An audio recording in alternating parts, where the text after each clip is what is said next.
Dedicamos nuestro primer reto a la diosa Atenea, la que los romanos llaman Minerva. Es la diosa de la inteligencia, pero también es una diosa guerrera, eso sí, entendiendo la guerra en su sentido estratégico, de táctica militar. Y además Atenea patrocina y protege las artes manuales. De todos estos campos de acción hablaremos a continuación cuando describamos diversas actuaciones míticas de la diosa. Nos encontramos en el Paraninfo de la Universidad de Alcalá. Este es, sin lugar a dudas, uno de los lugares más hermosos y más significativos de la cultura española, porque en este lugar no solo entregan sus majestades los reyes todos los años el premio Cervantes a un gran escritor que haya compuesto su obra en lengua castellana, sino que es además el testigo de toda la sabiduría que acumuló la Universidad de Alcalá desde su fundación a finales del siglo XV hasta nuestros días. Aquí se realizaban históricamente los grandes exámenes, se hacía la defensa de las tesis doctorales, se hacían las oposiciones a profesores de la universidad. Es decir, este lugar es el testigo mudo de todo ese saber que se ha acumulado en la Universidad de Alcalá por tantas gentes ilustres durante siglos y siglos. Es un lugar, entendemos, muy adecuado para presentar aquí a la diosa Palas Atenea, a Minerva, la diosa de la inteligencia. Que Atenea sea la diosa de la inteligencia tiene sin duda mucho que ver con su propio nacimiento. Atenea es hija de Zeus, el padre de los dioses y de los hombres, y de su primera esposa, que se llamaba Metis.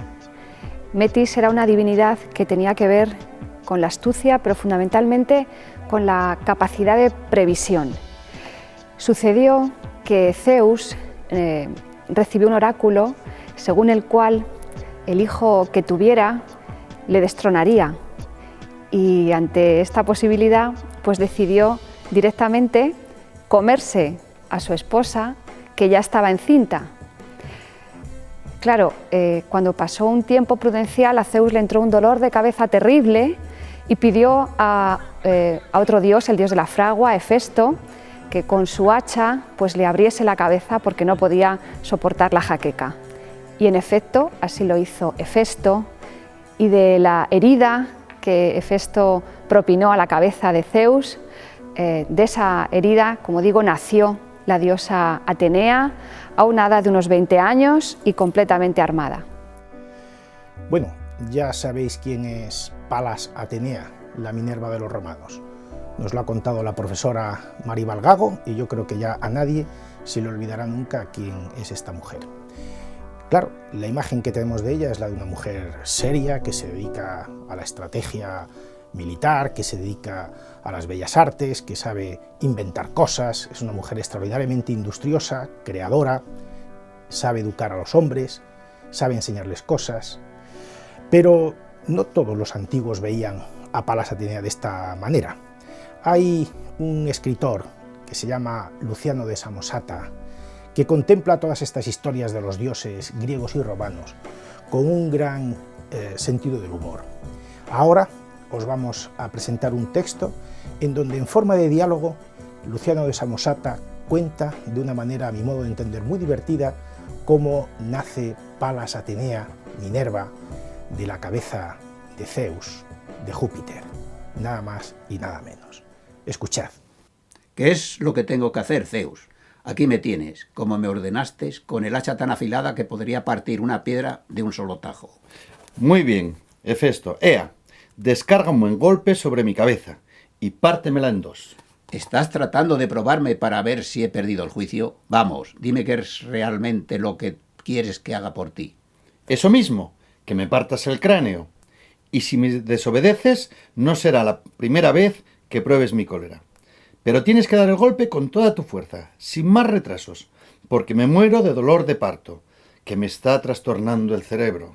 Mira, Zeus, no vayamos a hacer una barbaridad, que el hacha es aguda y te ayudará a parir con mucho derramamiento de sangre, y no a la manera de Litía. Tú, Hefesto, limítate a dar el golpe sin miedo, que yo sé lo que me conviene. Aunque sea contra mi voluntad, daré el golpe. ¿Qué otra cosa puedo hacer si tú lo ordenas? ¿Qué es esto? Una doncella armada. Grande era el mal que tenías en la cabeza, Zeus. Con razón estabas tan irritable, puesto que bajo tu cerebro estabas engendrando una doncella tan grande y armada por añadidura. Sin que tú lo supieras, tenías un campamento por cabeza, y ella salta y baila danzas pírricas, agita el escudo, blande la lanza y está llena de furor divino.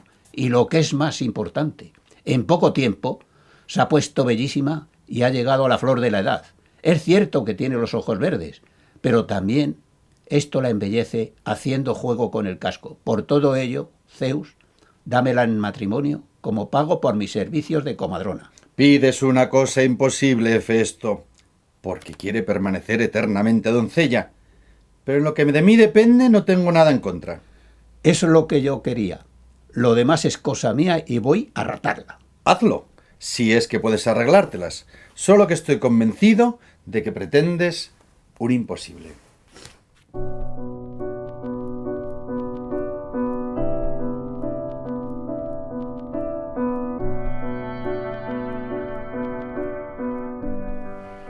Como diosa guerrera de la táctica militar, Atenea protege a los principales héroes de la mitología en el campo de batalla o en sus actuaciones míticas: Belerofonte, Perseo, Ulises, el propio Aquiles. Pero quizás nos interesen más las actuaciones de Atenea como diosa civilizadora.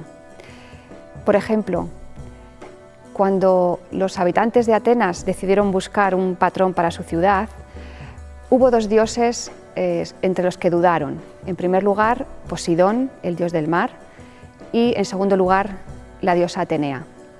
Cada uno de los dioses ofreció a la ciudad un presente que les otorgase a ojos de los ciudadanos su valía para proteger la ciudad.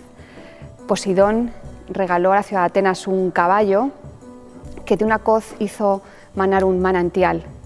Atenea regaló simplemente un olivo, y los atenienses decidieron que efectivamente era la diosa Atenea quien pondría nombre a su ciudad recién fundada. Evidentemente el olivo es básico para la alimentación en la cultura mediterránea. El aceite de oliva es una joya que la diosa Atenea puso en manos de los primeros atenienses.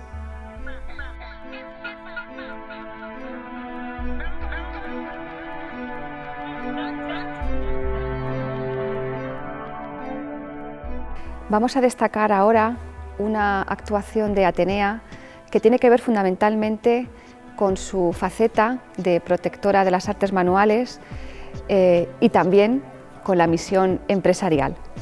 Se trata de la conocida como fábula de Aracne y que fue inmortalizada por Velázquez en la pintura conocida más como Las hilanderas. En el cuadro de Velázquez se distingue en primer término una escena profundamente costumbrista, la de un taller de tejidos de la época, donde se ve a una serie de muchachas trabajando la lana. Es muy interesante la parte de detrás del cuadro, donde se aprecia de manera difuminada la esencia del mito que vamos ahora a narrar. Sucedió que una muchacha, Aracne, se jactaba de tejer mejor incluso que la propia diosa Atenea. Atenea se presentó de incógnito en su taller y retó a Aracne a fabricar un tapiz.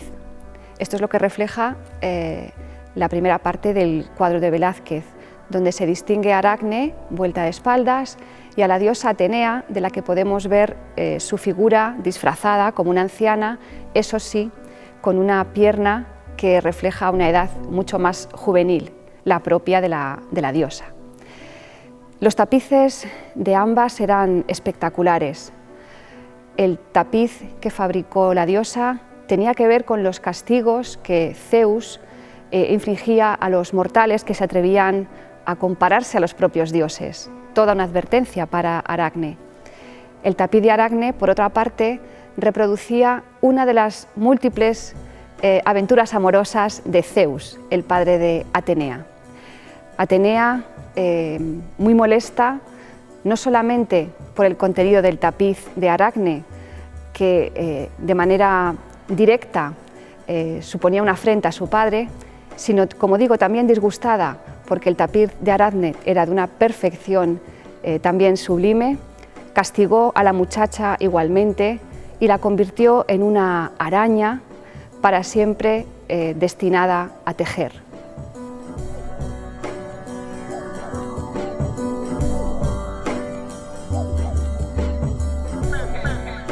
Nos encontramos junto al Círculo de Bellas Artes en Madrid, donde, como habéis visto, hay una imagen de Palas Atenea en la azotea de ese edificio, dominándolo todo. El Círculo de Bellas Artes de Madrid es una institución cultural de primer orden, fundamental en la vida madrileña, y ha escogido precisamente a Palas Atenea, a Minerva, como el emblema de su imagen. Es decir, Palas Atenea es la diosa, como ya hemos explicado, de la inteligencia y de la estrategia, también de las bellas artes, de tal manera que es natural y lógico que una institución cultural tenga a Palas Atenea como su símbolo, como su imagen. Pero es que además, como habéis visto, la ha colocado en la azotea, es decir, da la impresión de que esa Palas Atenea majestuosa, armada con su casco, con su lanza, con su escudo, está brotando de la cabeza de Zeus, exactamente igual que ocurre en este diálogo que también acabáis de escuchar, en donde se nos narra a través del escritor satírico Luciano de Samosata, con mucho sentido del humor, cómo el dios Hefesto, Vulcano, le da un hachazo en la cabeza a Zeus y sale de su cabeza, del cerebro del padre de los dioses, la diosa de la inteligencia, la diosa de la razón. Pues aquí la tenéis. Así está aquí Palas Atenea, que parece que está brotando del edificio esplendorosa en el momento de su nacimiento. Esta diosa de la inteligencia, para los griegos y para los romanos, no es solamente una diosa de esa inteligencia, de ese saber teórico, sin aplicación práctica, no. Para ellos, saber es saber hacer cosas, es saber poner en funcionamiento las cosas que se aprenden de manera teórica. No tiene ningún sentido una inteligencia si no es aplicada. Y esto es algo que debe saber un emprendedor. Es importante que tenga una idea de emprendimiento, pero es necesario que esa idea de emprendimiento esté muy bien fundamentada, esté muy bien razonada, esté muy bien construida con la inteligencia, pero también tiene que tener una utilidad práctica, tiene que estar orientada a resolver los problemas o las ansias, las necesidades de las gentes que rodean a ese emprendedor, que van a ser sus futuros clientes, y esto es lo que representa para nosotros la diosa Palas Atenea, la diosa Minerva. Una inteligencia razonada, el sentido común, una inteligencia armada de argumentos, pero también una inteligencia al servicio de la razón práctica, al servicio de la actividad. Aquí tenéis un ejemplo de cómo Palas Atenea preside nuestras vidas. Seguro que vosotros en vuestras ciudades, en muchos lugares, podréis también encontrar Palas Atenea que estén ubicadas en edificios o colocadas dentro de salones de actos, etcétera, porque para todo el imaginario occidental, Palas Atenea es esto lo que representa.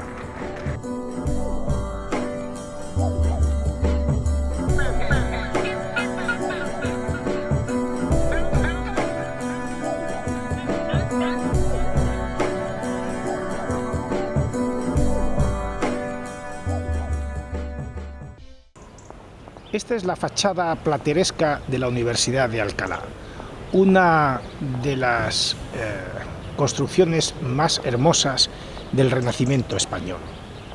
Fijaros, esta fachada, que fue construida a mediados del siglo XVI, está llena de imágenes, está llena de figuras de todo tipo, también de elementos decorativos muy variados. Hay algunas imágenes que se refieren a la iglesia. Tenemos la imagen del arzobispo de Toledo, tenemos la imagen de Dios Padre Creador arriba del todo. Hay otras imágenes que se refieren a la autoridad civil, está el escudo del emperador Carlos, pero también hay otra serie de imágenes que aluden al mundo de la mitología. También en la fachada de la Universidad de Alcalá está presente la mitología. ¿Y por qué? Pues porque los arquitectos de este momento pretendían mostrar en sus edificios cuál era el imaginario, cuál era la visión que ellos tenían del mundo. Y en esta fachada también muy probablemente se encuentra, como no, puesto que es la fachada de una universidad, la diosa Palas Atenea, Minerva, la diosa de la inteligencia. Ahora la vamos a ver más de cerca. Este es el escudo del emperador Carlos, que preside la fachada de la Universidad de Alcalá. Está en el piso superior y es un escudo majestuoso. Está el águila bicéfala, coronada por una extraordinaria corona imperial, y debajo del escudo se ve una cadena de la que cuelga un cordero. Es el vellocino de oro, del que hablaremos en otro de los retos. Acordaos de que en el escudo del emperador Carlos y también en el escudo de los reyes españoles está esta imagen del vellocino de oro. A la izquierda del escudo se ve una figura femenina. Esta figura ha sido interpretada de diversas maneras, pero en mi opinión representa precisamente a Palas Atenea, a Minerva. Fijaos, es una figura femenina que va armada con la lanza, con un escudo. En el escudo se ve una cabeza humana, la de la gorgona Medusa, de la que ya hemos hablado, y la figura va con una coraza. Muy probablemente es Palas Atenea. Y aquí esta figura es hermana de la que vamos a ver al otro lado del escudo. La figura de la derecha es otra figura femenina, similar a la que acabamos de ver, y esta figura, sin embargo, sostiene en su mano derecha una pluma que representa la creación literaria, la inteligencia, el arte de la escritura. Estas dos imágenes femeninas, a ambos lados del escudo, parecen ser la doble representación, la doble imagen de la diosa Palas Atenea. De un lado, una diosa de la acción guerrera, la acción más noble en el Renacimiento, la espada, y en el otro lado, la diosa del pensamiento, la diosa de la reflexión, la diosa de la escritura, la letra, la pluma. Este es un debate clásico de nuestro siglo de oro. ¿Qué es más importante? ¿La persona que actúa, la persona que hace cosas o la persona que piensa, la persona que reflexiona? Ambas, dice la fachada de la Universidad de Alcalá de Henares, son imágenes de un mismo ser. Es la misma diosa que pone su pensamiento, su conocimiento al servicio de la acción. Mediante esta doble imagen de la diosa Palas Atenea, aquí en la fachada de la universidad, el artista que creó este magnífico programa decorativo nos está indicando que el conocimiento que ha de adquirirse dentro de una universidad no puede ser un conocimiento puramente teórico, ha de ser un conocimiento que ha de ser puesto al servicio de la sociedad, tiene que ser eminentemente práctico y viceversa. No se puede actuar si simultáneamente esa actuación no va acompañada de un pensamiento, de una reflexión que la hace entonces la actuación mucho más sensata, mucho más razonable. Esa doble imagen es también la que debe presidir la actuación de cualquier emprendedor.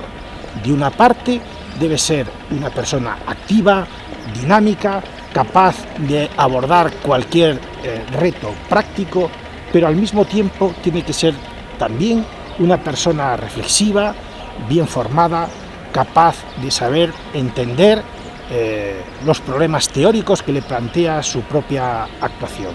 Aquí tenéis un modelo de cómo en el siglo XVI la actuación práctica y el conocimiento teórico se consideraban que estaban al mismo nivel y que debían presidir la actuación de cualquier individuo que entraba a formarse en una universidad.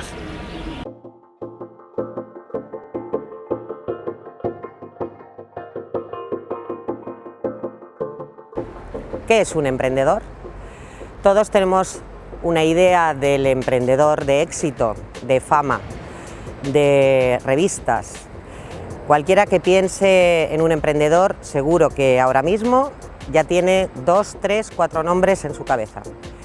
Si tecleamos Google, ponemos la palabra emprendedor, nos vamos a encontrar con 13,5 millones de resultados de búsqueda. Y si buscamos la palabra emprendimiento, nos vamos a encontrar con más de 15 millones de resultados. Pero realmente, ¿qué es un emprendedor? Miramos en la Real Academia de la Lengua y nos encontramos con que el emprendedor es aquel que enfrenta con éxito ciertas situaciones azarosas o dificultosas. Pero si buscamos en cualquier web, en cualquier portal, en cualquier publicación, ¿qué es un emprendedor?, nos encontraremos con aquel que es capaz de detectar una oportunidad de negocio, una necesidad de servicio, de producto, y organizar toda la estrategia para cumplir con éxito su proyecto de emprendimiento. Ahora bien, ¿qué es para cada uno de nosotros un emprendedor?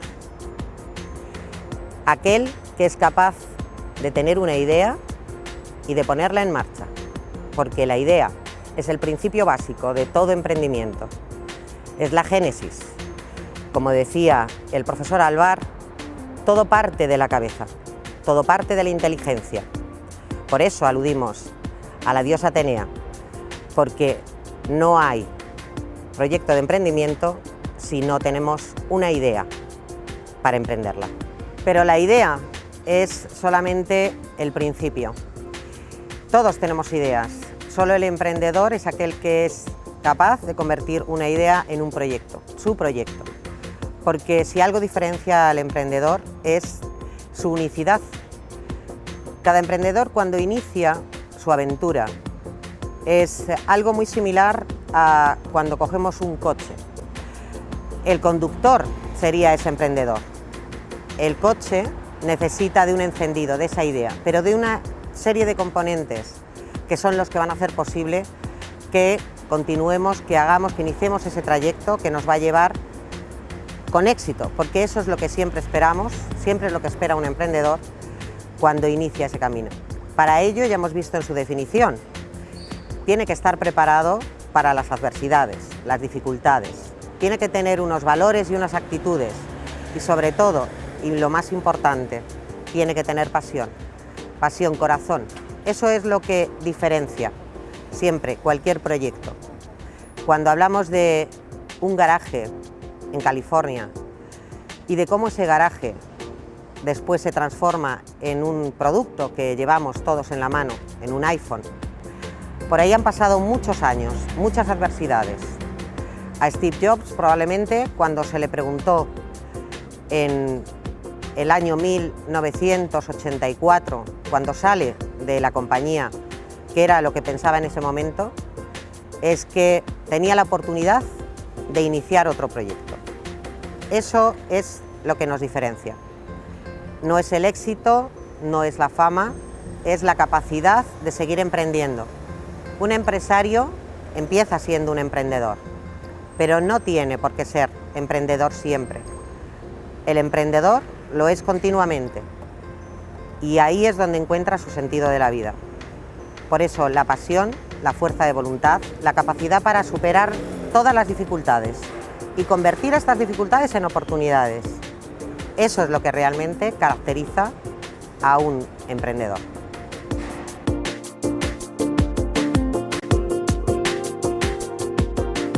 Y hablando de dificultades y de cómo superarlas, la historia de Steve Jobs probablemente es la que mejor lo refleje.